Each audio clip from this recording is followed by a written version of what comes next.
हिंदू भी जेल में है, पर उसमें से एक भी हिंदू ये नहीं कहा कि मैं हिंदू होने के कारण जेल में हूँ। लेकिन जब कोई मुसलमान जाता है तो मुस्लिम कट्टरपंथी मौलाना विक्टिम कार्ड लेके कहते हैं कि भाई ये इसको मुसलमान होने के कारण जेल भेजा गया। तो हम एक मुस्लिम परिवार में पैदा होने के बाद भी हमें अंतर इसलिए है कि मैं अपने वतन का वफादार हूँ और ये वतन के वफादार नहीं। और ये प्रूव्ड बात है। में वो इन्वॉल्व रहा और कोर्ट भी इस बात को मान रहा है और उस पर फैसला देने वाला है, उसको सजा सुनाने वाला है। तो ये दिन की नई कहानी नहीं है ना। और इन आतंकवादियों को कवर फायर देना साजिद रशीदी जैसे मौलानाओं का काम है। तो आपका मुद्दा हिंदू मुसलमान करना नहीं हो, लेकिन महमूद गजनवी से लेकर ताहिर हुसैन तक हिंदुओं को और मंदिरों को निशाना बना रहे हैं। हिस्टोरिकल फैक्ट है, उससे थोड़ी इनकार किया जा सकता। आप मानो या ना मानो, हिंदुओं को निशाना बनाना भीड़ का उद्देश्य था। मानते हैं आप अभी नमस्ते, मेरा नाम है अपूर्वा चौधरी और आपका खूब स्वागत है हमारे चैनल पर। देखिए, इस वीडियो से पहले मैं रशीदी साहब के पास गई थी इसी मुद्दे को लेकर बात करने के लिए, जहां पर उन्होंने साफ तौर से ये कहा कि ताहिर हुसैन, उनका भरोसा है कि आने वाले वक्त में निर्दोष साबित होंगे। इसी मुद्दे को लेकर मैं फैज खान जी के पास आई हूँ। अमूमन तौर पर ये डिबेट्स में बैठते हैं, गौ सेवक हैं और अपनी राय बेबाकी से रखते हैं। फैज जी, बहुत स्वागत है आपका हमारे चैनल पर। सवालों की शुरुआत यहीं से। हेडलाइंस कह रही है कि हिंदुओं को निशाना बनाना इस भीड़ का उद्देश्य था, वो भीड़ जो दिल्ली दंगे में दिखी थी। क्या आप इस बात से सहमति रखते हैं? बिस्मिल्लाहिर्रहमानिर्रहीम, रब्बिश रहली सदरी व यस्सिर ली अमरी वहलुल उक़दतम मिन लिसानी यफ़क़हू क़ौली। बिरादरान हिंद, अस्सलाम वालेकुम रहमतुल्लाहि व बरकातहू। जय हिंद, भारत माता की जय, वंदे मातरम। आदरणीय अपूर्वा जी, आप आई इतने महत्वपूर्ण विषय पर मुझसे चर्चा करने, बहुत बहुत धन्यवाद। सबकी अपनी निजी राय रहती है। मेरी निजी राय ये है कि साजिद रशीदी जैसे लोगों को मैं तो साहब नहीं कहूँगा, ना जी कहूँगा। उसका कारण ये है कि उसका ये कहना है कि 2-3 साल की बच्चियों के साथ रेप होता है, इसलिए रेप हो, इससे अच्छा बाल विवाह कर देना चाहिए। कितनी घृणित बात है रेप की तुलना विवाह से। वो भी ये कहना कि 2-3 साल, 4 साल, 13 साल की बच्ची के साथ 32 लोगों ने रेप किया, रेप करें, इससे अच्छा शादी कर दो। तो इतनी घृणित मानसिकता का व्यक्ति अभी मेरे साथ डिबेट में था, ये बात कह रहा था। और जब हमने और अंबर जैदी जी ने विरोध किया तो गंदी गंदी गालियां बकने लगा। तो एक तो ऐसे व्यक्ति को साहब मैं नहीं कह सकता, जी नहीं कह सकता। कहना है जिसे भाई हाफिज सईद साहब भी कहते हैं और जी भी कहते हैं, लादेन जी, तो अपनी अपनी चॉइस है। तो लेकिन इस बात को समझना है, ऐसा व्यक्ति तो सपोर्ट करेगा ही दंगाइयों को, हिंदुओं पे हमले को, और हिंदुओं को निशाना बनाना भीड़ का उद्देश्य था। मानते हैं आप ये बात? अभी खोड़ा गांव में बकरीद के दिन मुस्लिम लड़कों ने घेर कर एक हिंदू लड़के को हलाल कर दिया। क्या उद्देश्य था? वो हिंदू था, यही ना। 1990 में कश्मीरियों को, पंडितों को कत्लेआम किया गया। एक पति को मारकर उसके रक्त को चावल में मिलाकर उसकी पत्नी को खिलाया गया, स्त्री को आरे से चीरा गया। कब की बात है? 1990 की बात है। 1946 में 16 अगस्त 1946 में मोहम्मद अली जिन्ना ने डायरेक्ट एक्शन डे मनाया। चुन चुन के हिंदुओं को निशाना बनाया पाकिस्तान बनाने के लिए। 16 अगस्त 1946 की डेट कभी देखिएगा जी। उसके बाद 15 अगस्त 1947 तो बात की बात है। 1919 में मोपला हुआ। तुर्की के खलीफा के कारण केरल के हिंदुओं को चुन चुन कर निशाना बनाया गया। 30,000 हत्याएं अकबर ने की।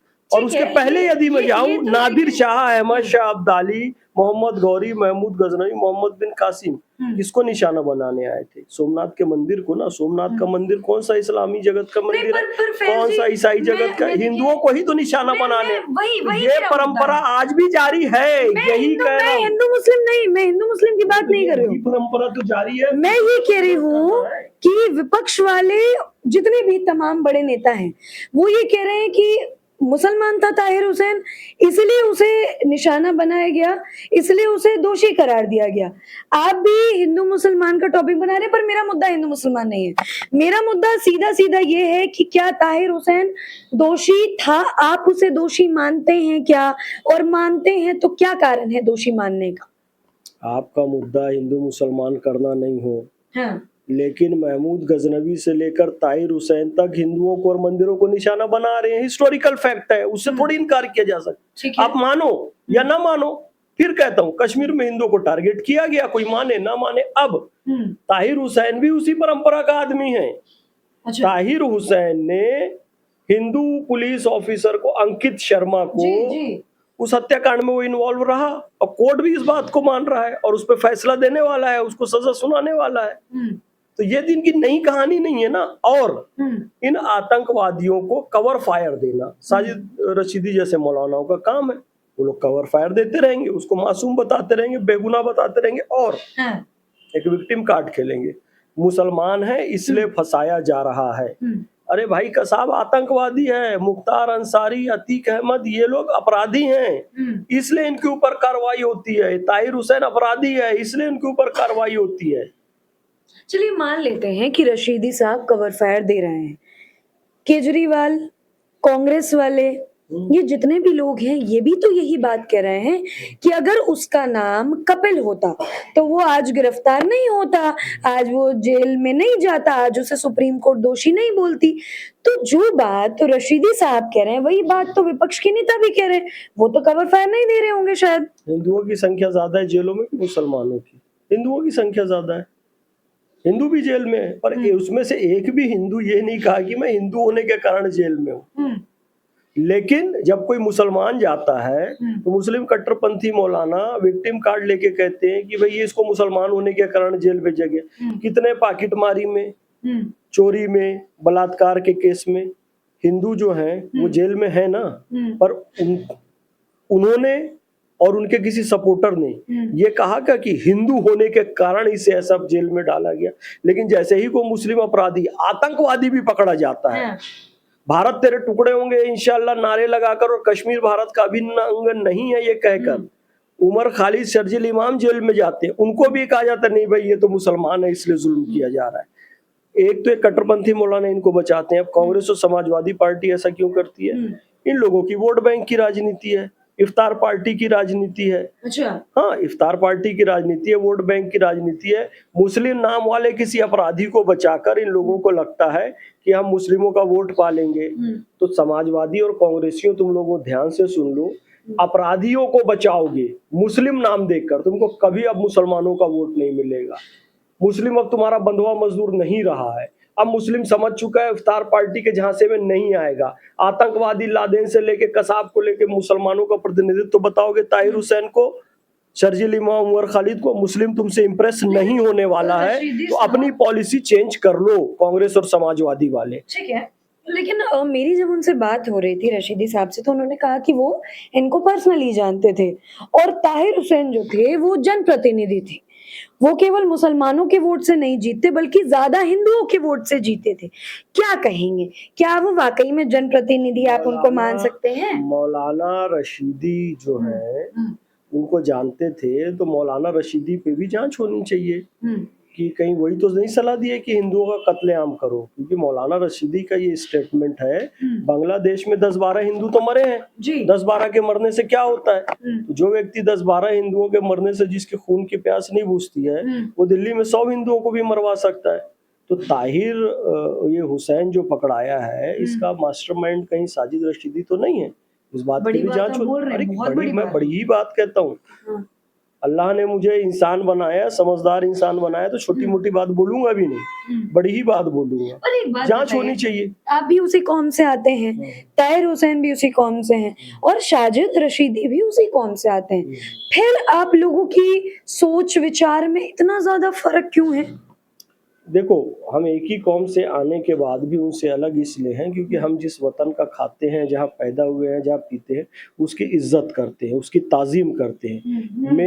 मेरे अंग का एक एक रक्त की बूंद और मेरी मेहनत की कमाई का एक एक रुपए जाएगा भारत की सेवा में, जाएगा भारतीय सेना को, जाएगा प्रधानमंत्री कोष में, जाएगा टैक्स के रूप में, क्योंकि मैं इस मिट्टी में पैदा हुआ। लेकिन ये जो गद्दार किस्म के लोग रहते हैं, ये कमाएंगे यहाँ से, प्रधानमंत्री से राशन भी लेंगे, शौचालय तक लेंगे, शुरू से आखिरी तक लेंगे, बच्चा पैदा करने का पैसा मातृत्व योजना से लेकर कब्रिस्तान में दफन होने तक, कब्रिस्तान की जमीन तक सरकार से लेंगे, लेकिन जब पैसा देने की बात आएगी तो गाजा और फिलिस्तीन को भेजेंगे, पैसा देने की बात आएगी तो ईरान को भेजेंगे। ये फर्क है मोहम्मद फैज खान और साजिद रशीदी जैसे कट्टरपंथी मौलानाओं में।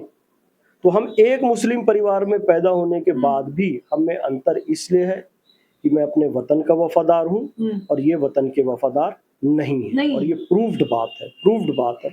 आप पूछिए कभी इंडियन आर्मी के सपोर्ट में इन्होंने कहा क्या? इंडियन आर्मी पे प्रश्न चिन्ह लगाते हैं कौन? अरविंद केजरीवाल और उनके सारे नेता। ये ताहिर हुसैन वगैरह सब वही हैं। साजिद रशीदी ईरान के ज्यादा गुणगान करते हैं, फिलिस्तीन के ज्यादा गुणगान करते हैं, वैसी फिलिस्तीन की जय बोलता है और भारत की जय नहीं। दिक्कत इस बात से है कि जिस भूमि में आप पैदा होते हो, आप कहते हो कि मेरी गर्दन पर छुरी भी रख दो तो मैं इसकी जय नहीं बोलूंगा और संसद में जय फिलिस्तीन बोलूंगा। ऐसे लोगों के लिए इंडियन आर्मी है, इनकी खोपड़ी खोले, मैं नहीं खोलूंगा। इंडियन आर्मी और पुलिस है। जब हम एक नारा लगाते हैं देश के गद्दारों को गोली मारो, ठीक है, अब क्या मैं बोल इसलिए नहीं सकता, आप लोग टू टू कर देते हैं उसमें, तो आपके एडिटर को मेहनत नहीं करनी पड़े, इसलिए मैं कह दे रहा हूँ कि देश के गद्दारों को, है ना। अब तो जो इस देश की जय नहीं बोले, मेरी गर्दन पर छुरी भी रख दो तो मैं जय नहीं बोलूंगा कहता है, जय फिलिस्तीन कहूंगा कहता है। इस चीज से हमें प्रॉब्लम है, और प्रॉब्लम होनी चाहिए, हर एक भारतीय को होनी चाहिए, आपको भी होनी चाहिए, मुझे भी होनी चाहिए। ठीक है। अच्छा, मैं अगर इस मुद्दे पर वापस आती हूँ लौट के, इस मुद्दे पर सुनवाई होनी है, फैसला दिया जाएगा कि इनको क्या सजा मिलेगी। अभी फिलहाल दोषी करार हुए, क्या लगता है कोर्ट क्या फैसला दे सकती है? क्योंकि इनके ऊपर जो धाराएं लगी हैं उसमें मर्डर के भी चार्जेस हैं, किडनैपिंग भी है, दंगा भड़काने के भी चार्जेस हैं। तो क्या लगता है आपको, क्या कोर्ट इनको सजा दे सकती है या क्या सजा देनी चाहिए? देखिए, जो कानून के तहत सजा है वो जरूर होनी चाहिए, क्योंकि हत्या का भी उसमें उन पर आरोप है, दंगा भी है, किडनैप है, तो कुल मिला के आजीवन कारावास होगी, उम्र कैद होगी और यही सजा होनी चाहिए। हालांकि ये सजा कम है, फिर भी निवर्तनात्मक सिद्धांत के तहत ये सजा ठीक है। बाकी लोगों को इससे एक वो मिलेगा, सबक मिलेगा कि भाई आप ये काम नहीं कीजिए। भारत एक लोकतांत्रिक देश है और हिंदू मुस्लिम सिख ईसाई सब आपस में मिलकर चले। आप हिंदुओं के खून के दुश्मन बन जाए और गजवाए हिंद के तहत पाकिस्तान की तरह भारत के बाकी हिस्से को भी आप इस्लामिक राष्ट्र बनाने का सपना देखेंगे तो नहीं होगा, आपको जेल में जाना पड़ेगा। निकल कर आप बकरीद के दिन किसी भी हिंदुओं का गला मत काट दीजिए, है ना। आपको किसी से आपत्ति है तो आप उसके खिलाफ पुलिस में जाइए, आप शर्त तन से जुदा किसी का क्यों करेंगे? देश है, एक कानून है, एक व्यवस्था है, आप उसका पालन कीजिए। तो उसको सजा होगी, निश्चित रूप से होगी और होनी भी चाहिए। उसका रीजन ये है कि वो एक अपराधी है और मुस्लिम होने का विक्टिम कार्ड ना खेले। बहुत सारे ऐसे, अब वो विकास तिवारी, क्या नाम था उसका, विकास दुबे महाकाल के मंदिर में गया था और वहां पे बोला मैं विकास दुबे कानपुर वाला तो वो जी हिंदू भी था, महाकाल का भक्त भी था, फिर भी उसको छोड़ा गया क्या? मारा गया ना। तो एक ही उदाहरण आप लोग कब तक लेके बैठे रहिएगा बताइए?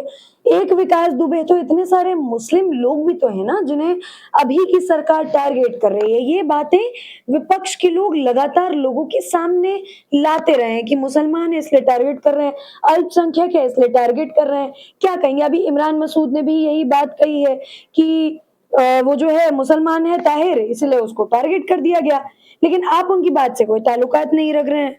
देखिए, ये लोग क्या है, मुसलमानों को भड़काने के लिए ऐसा कहते हैं। सचमुच यदि मुसलमान टारगेट में होता तो सबसे ज्यादा मुसलमानों का पलायन किस देश से होता? कौन सा देश छोड़ के भागते मुसलमान? यार, मुसलमानों का घर तोड़ा जा रहा है, औरतों के साथ बलात्कार किया जा रहा है, मुस्लिम बच्चों को मारा जा रहा है, मुसलमानों को जेल में डाला जा रहा है, मुसलमानों के मस्जिद मदरसे सब तोड़ दिए गए और कहीं पे भी मुसलमान को पीट सकते हैं। तो उस देश में मुसलमान रहेगा कि धीरे धीरे भागेगा? एक भी मुसलमान भारत में, पूरी दुनिया को चैलेंज करता हूँ, पूरी दुनिया को, कि भारत में मुझ मुसलमान के साथ जुल्म हुआ इसलिए मैं भारत छोड़ के बाहर बस गया, ऐसा एक भी मुसलमान दिखाओगे? और तुमको मैं लाखों मुसलमान दिखा देता हूँ भारत के अंदर जो बांग्लादेश छोड़ के इसलिए भाग के आ रहे हैं कि मुसलमान होने के बावजूद भी उनको सुख कहाँ मिल रहा है? भारत में। रोहिंग्या, बांग्लादेश, रोहिंग्या में, बर्मा में वो मुसलमान छोड़ के क्यों भाग रहे हैं? वहां जुल्म हो रहा है और मजे से कहाँ है? भारत में। पाकिस्तान से अदनान सामी आके कहाँ की नागरिकता लिया? भारत की। पाकिस्तान, अफगानिस्तान के स्टूडेंट आके कहाँ पढ़ाई करते हैं? भारत में। ये सारे तो मुस्लिम है ना जी। वो मुसलमानों के साथ जुल्म भी हो रहा है, दुनिया भर के देशों के मुसलमान यहाँ पर आके रहना चाहते हैं। तो ये इनका प्रोपोगेंडा है, केवल वोट बैंक की राजनीति के लिए मुसलमान को डराओ, अय मुसलमानों मोदी से डरो, अय मुसलमानों योगी से डरो, आरएसएस से डरो। ये इस्लाम के दुश्मन है, क्योंकि इस्लाम कहता है मुसलमानों अल्लाह से डरो।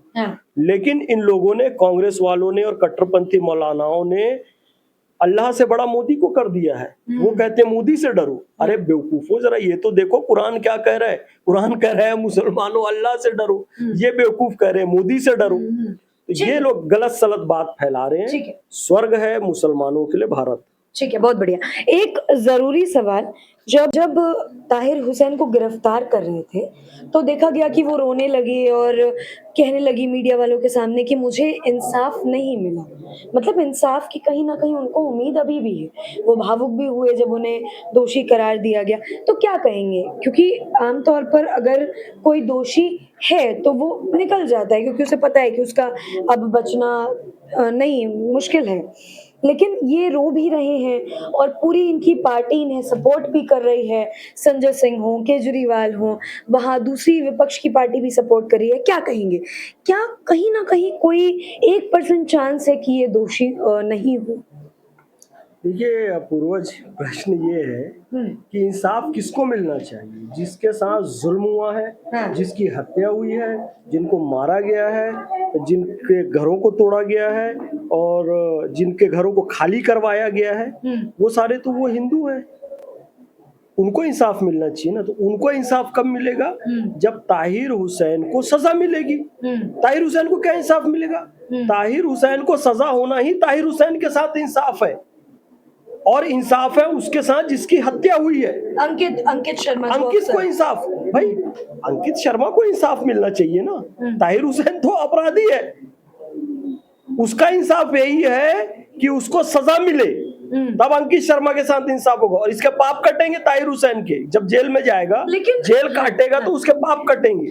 गुनाह भी जो अल्लाह सजा देता है ना, आपने कानून की दृष्टि में भी गलत काम किया और इस्लाम की दृष्टि में भी गलत काम किया है, अल्लाह भी आपको सजा देगा। लेकिन ये भी कहा जा रहा है विपक्षियों द्वारा कि पुरानी फुटेज अगर उठा के देखिए तो जब तक ये हमला नहीं हुआ था उससे पहले उनकी छत पे कोई पत्थर नहीं थे, किसी भी तरीके के पेट्रोल बम नहीं थे, सिर्फ उनके हाथ में एक लाठी थी।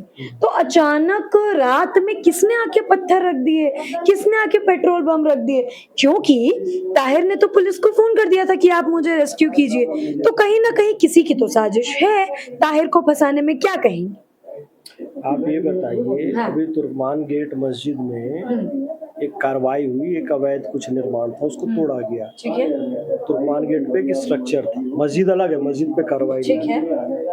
सब कुछ ठीक चल रहा था।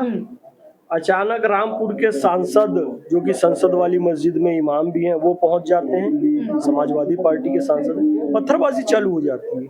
कैसे होती है? आम आदमी पार्टी के ये नेता है ताहिर हुसैन, ये कह रहे हैं मैं दोषी हूँ। वहां पे पत्थर भी पहुंच गए, पेट्रोल बम भी पहुंच गया। और आपको पता है, एक गुलेल का स्ट्रक्चर जिसमें वो पत्थर खींच खींच के फेंके गए, क्या ये सब त्वरित हो सकता है कि पहले से सारी तैयारी चल रही थी? तो निश्चित रूप से इन लोगों का हाथ है। ये समाजवादी पार्टी का भी हाथ है, आम आदमी पार्टी का भी हाथ है। अब आपने जिक्र किया कि वहाँ गुलेल लगे हुए थे जिसमें पत्थर फेंके जा रहे थे बांध के, या वो बम फेंके जा रहे थे। तो इस पर ये बड़ा सवाल उठ रहा है फैज जी की एजेंसियां क्या कर रही थी? देश की सुरक्षा इतनी ढीली पड़ गई है क्या कि एजेंसियों को नहीं पता चला कि कुछ होने वाला है क्या? बड़ा सवाल ये एजेंसियों पर उठाया जा रहा है।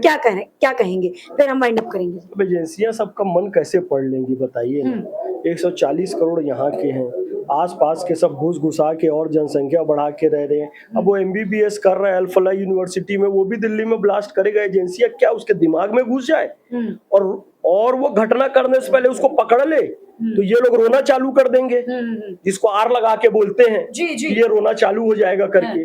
मुसलमान पे जुल्म हुआ, पहले पकड़ लिया, ये पकड़ लिया, मतलब साले बम फोड़ने का वेट करें उसका। यदि पहले प्रतिबंधात्मक कार्रवाई होती है तो फिर मुस्लिम का विक्टिम कार्ड छोड़ोगे, और बाद में होता है तो आप कहते हो जी एजेंसियां क्या कर रही थी, रोक क्यों नहीं पाई, फिर पहले रोक लेंगे तो बोलेंगे, मतलब ये चक्रक दोष चलता रहेगा। इसे चक्रक दोष कहते हैं। पहले रोका तो मुसलमानों के साथ जुल्म, ब्लास्ट हो गया तो एजेंसियां क्या कर रही थी। एजेंसियों की भी एक सीमा है, हर एक नागरिक को जिम्मेदार बनना पड़ेगा। साइंटिफिक टेम्परामेंट, भारतीय संविधान अनुच्छेद 51 का कहता है कि वैज्ञानिक मनोवृत्ति पैदा करो। जब तक ये इस धरती पर पैदा होकर, भारत भूमि में पैदा होकर 72 हुर के नाम से फटते रहेंगे, तब तक वैज्ञानिक मनोवृत्ति युक्त इनको नहीं कहा जा सकता, साइंटिफिक टेम्परामेंट। हर एक व्यक्ति को अपने अंदर वैज्ञानिक मनोवृत्ति पैदा करनी पड़ेगी, तब ये सुधरेगा। एजेंसियों की भी एक सीमा होती है, और एजेंसियां जो काम करे ठीक काम करे। एजेंसियां काम कर रही है तभी ताहिर हुसैन को सजा हो रही है, तो फिर आप क्या बोलते, अरे आप तो अफजल गुरु और बुरहान वानी तक को फांसी हो गई, फिर भी उन्हें निर्दोष कहते हो, फिर भी कहते हो अफजल हम शर्मिंदा हैं, तेरे कातिल जिंदा हैं, कश्मीर की आजादी भारत की बर्बादी।